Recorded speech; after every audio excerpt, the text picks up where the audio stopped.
you know today's book. You read in high school, or you know it is one of those books everyone's supposed to have read. But why is that? Why should everyone read this book? Hello, comrades. Today, we're talking about the 1925 three-star American classic, The Great Gatsby. The plot.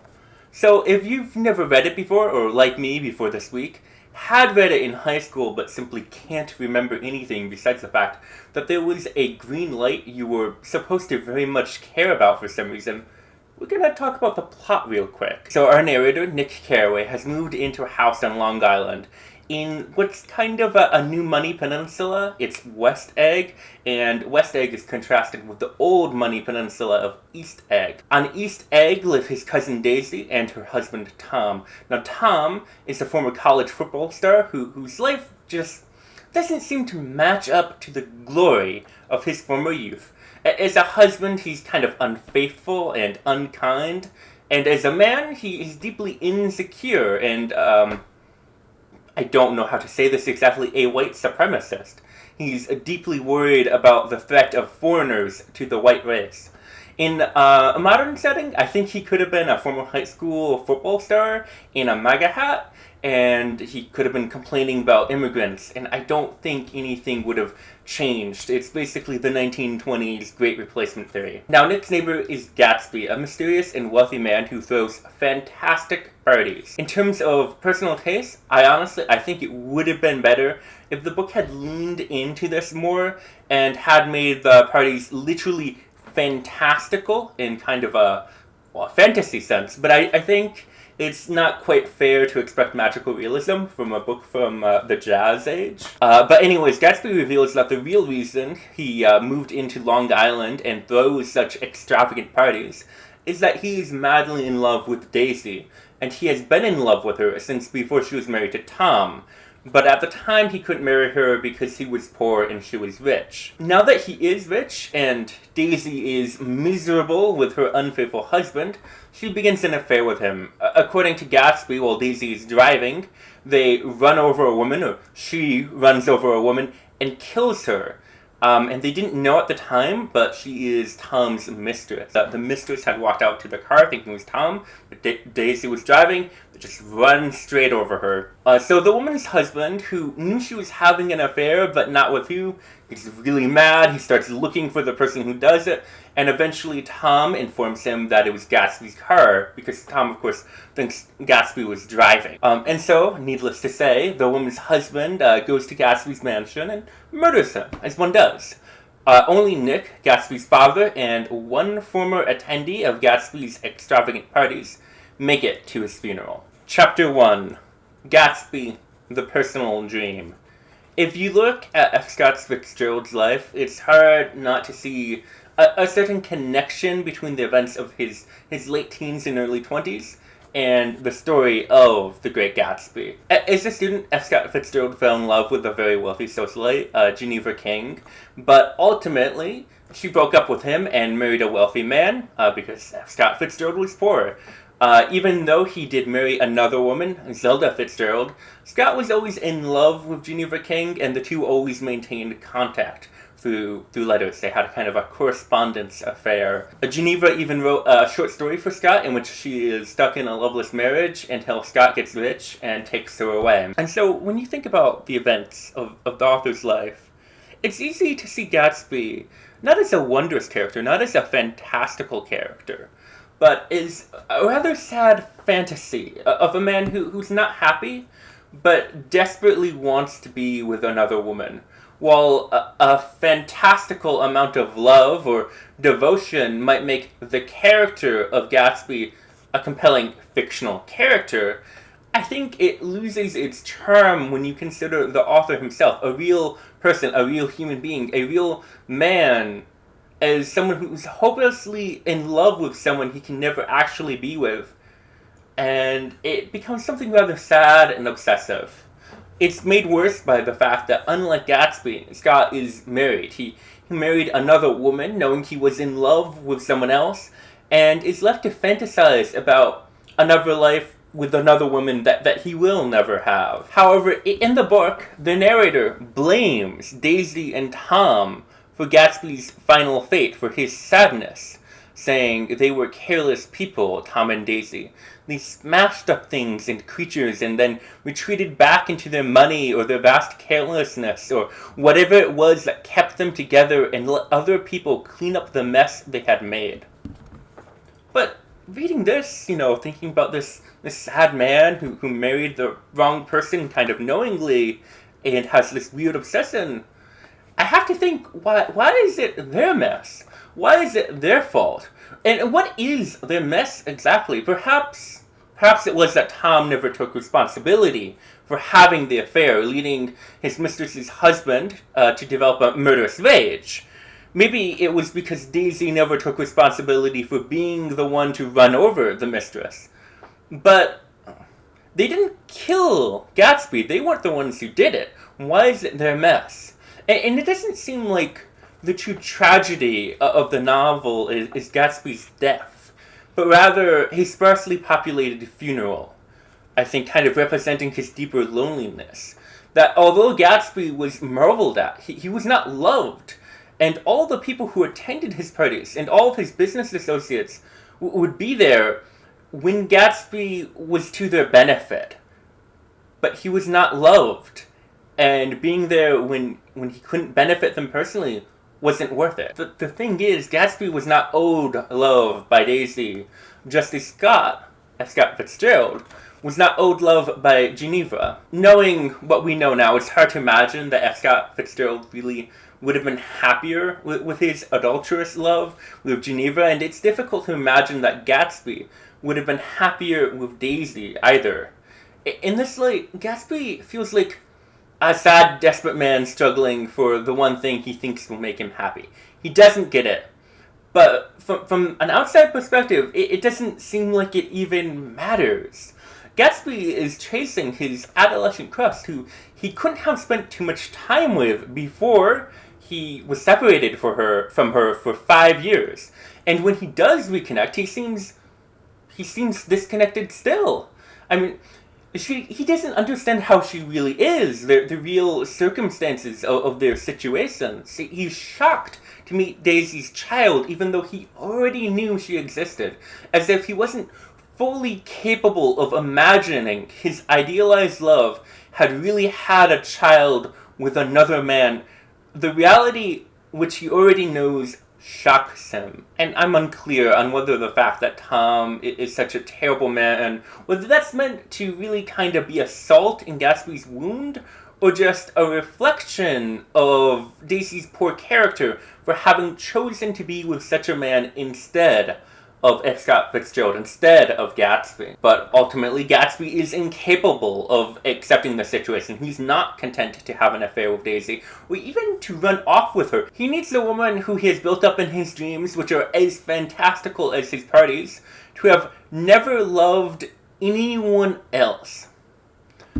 And the thing is, she can't, because it's not true. There was a time when she loved Tom, when she loved both of them, but it's not enough for Gatsby that she always loved him. He insists, even when she says otherwise, that Daisy never loved Tom, and I don't quite understand this. If she did, it was only personal. Ever since I read this book, I keep going back to this phrase. It was only personal. What does that mean? And why is it more acceptable? Why is a personal love more acceptable than an impersonal love? I think I would have understood it better if he'd said that it wasn't a personal love, like it was some kind of impersonal love for Tom, not for him as a person, but a general love that needed an object and it happened to be Tom. But I'm stuck here, left, trying to figure out what it means for it to only be personal. Could it be in the personal sense as in, kind of for her personal benefit?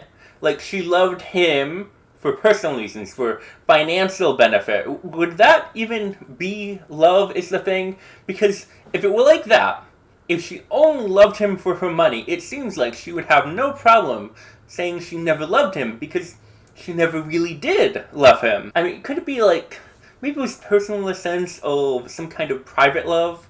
Maybe he wanted another kind of love, some kind of grand public love that she hadn't given to Tom. But I can't think of kind of a more public display of love, a more public love than marriage, But I don't know what it means, and I can't get it to make sense. And I think that might be the point I have to find in it. I think it doesn't make sense. I think Gatsby has become disconnected from reality, searching for love that not only can he not have, but really doesn't exist. And I think he's making up whatever justification he can to keep the delusion going, because it's the only thing that he can imagine that will ever bring him happiness. Chapter 2, Gatsby, the American Dream. Daisy might not just be the girl that F. Scott wishes he married. She might be American wealth itself. Daisy is old money, and Gatsby has always been separated from her because of it. He imagined that when he was rich, he will be accepted by her, by the higher echelons of society. But he isn't. He says her voice sounds like money, but given that Gatsby's a rich man, shouldn't his voice now sound like money too? Why doesn't it? Gatsby, honestly, he's kind of a magical figure who survived the First World War as a hero and managed to take a once-in-a-lifetime opportunity to get into the top of the organized crime game at its very beginning in New York City and become a bootlegger just at its inception, just when Prohibition started. And he seized that once-in-a-lifetime opportunity, and he is the American dream. Gatsby is a self-made man. He is the very image of that dream, but he's still not accepted by the de facto American aristocracy. It's class discrimination, but Gatsby, he's a rich man, which makes you wonder if the old money society of 1920 could accept anyone. It's another case where Gatsby is looking for something that he can't get, that might not really exist. But this time, it doesn't seem so much like Gatsby is one person who has one love. More so, he is every person who wants to be rich in America. And he's just what would happen if you got that dream. He has it all. He has a mansion, a certain mystique and notoriety attached to his name, lavish parties, but he's not happy. He's missing something. I think it might be because he is the kind of person who does become that rich.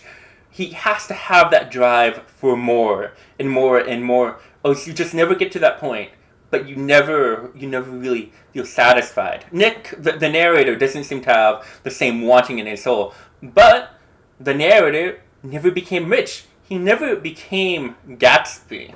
Chapter 3, The Green Light. Okay, it's a video about the Great Gatsby. We have to talk about this eventually. Gatsby is very goal-oriented. There's a moment I think that is very important to understanding his character. After Gatsby is dead, Nick is talking to one of his former business associates who shows him Gatsby's schedule from when he was a schoolboy. He had every moment accounted for, from 6 in the morning to 9 at night, and he has a list of resolutions. He's always been, since literal childhood, a goal-oriented person, and when he reaches a goal, he can't be happy. He needs the next goal.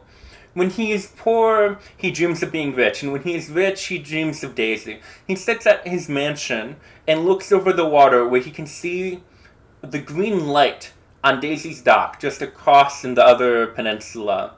And that green light is his dream, and it is his reason to live, I think. But when Daisy's actually there besides him in his mansion, that green light loses all meaning, because he has the thing he wants. Daisy's not at the green light. Daisy's right there beside her. And there's this really wonderful quote I love from this book. His count of enchanted objects had diminished by 1. That light isn't enchanted anymore. It doesn't have power. It's not special. I think Daisy, in this moment, is kind of the last enchanted thing in the world for Gatsby. And at the end, when he has her, he doesn't have anything, because his world no longer has enchantment. He can only be enchanted by what he does not have. Now, I know reading heavily into the significance of color is a literal meme, But the shades were blue for a reason. The curtains were blue for a reason. I think that light was green for a reason, and we're gonna be going through this. It's a green light. It could have been any color. It could have just been a light for us to imagine as we wish, or it could have been any other color. It could have been a red light, a blue light, whatever you want. But it was a green light.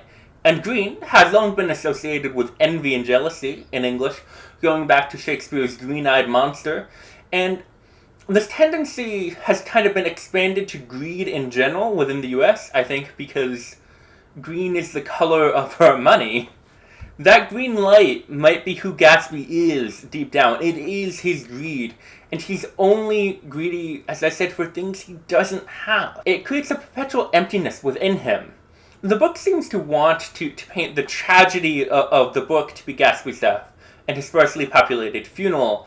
But when I look at a man who seems to have only pursued money and one woman who he seems incapable of genuinely loving or understanding, I don't see any reason why they should go to his funeral. So the book is called The Great Gatsby, and the narrator, and perhaps even the author, seem to think Gatsby is great, but I don't see the greatness. I see a beautifully complex and damaged soul, but I don't see greatness here. So I give this book 3 stars. It was an interesting novel, but I didn't find it super enjoyable. I wouldn't say it's one of those books everyone must read, but if you're interested in it, give it a go. There's a lot more I didn't get into. There's more to be said about Gatsby and Daisy, but I didn't touch on the narrator or his romantic subplot or any number of things that might be super interesting for you. The language can be a little challenging, so if you aren't used to reading older works with a wider vocabulary, then be prepared to use a dictionary a fair bit and reread a couple of sentences. Speaking of which, these are all the words I looked up while reading the book. We have supercilious, it means arrogant, and I really like this word's etymology. The cilium is the eyelid, so the supercilium is the thing above the eyelid. It's the eyebrow. And it got associated with haughtiness, or arrogance in Latin. We have fractious, this means troublesome. It comes from fracture, obviously. And when I first saw it, I thought it meant prone to breaking, being broken. But it actually comes from the sense of causing fractures, of breaking other things. So it creates the fractures. I thought that was cool. We have veranda. This word comes from Hindi. It's a word I've seen a few times. I can never remember what it means. It refers to a raised platform or a balcony with a roof. We have retrogravure. This one comes from German, surprisingly enough. It's a printing process or text made with that process. We have anon. This is an older word I've seen a lot, but I always have trouble remembering. It means soon. We have bands. This comes from Old French. It means a wedding announcement. I thought that was pretty cool. There's like an old-timey word just for wedding announcement. I'm assuming there are people who still use this word, but for me it feels old-timey. We have clip de chine, which is from French. It's a soft, thin, light fabric with a crinkled surface. That's what clip means. And de chine means from China. And it's made from silk, so it's obviously made from like a Chinese material, probably in like a Chinese style. So for like historical reasons, called crêpe de chine. We have a muslin, which is from Italian. It's a thin cloth. We have chiffon, which is a plain woven sheer fabric. We have hauteur with a little French silent H at the beginning, just to show how educated you are to know not to pronounce the H, which is from French. It means arrogant. Sounds a little arrogant itself, doesn't it? We have prodigality. I was familiar with the term prodigal, like the term prodigal son, but prodigal can also mean wasteful or extravagant. We have cornice. It's a decoration at the top of a building or a piece of furniture, or sometimes even for like a geographical feature. Next up we have jonquil from Spanish. We have French, which is a kind of flower. We have caravanserai, which is a roadside inn where caravans can rest. Alight on, which means to descend upon, so something can alight on someone.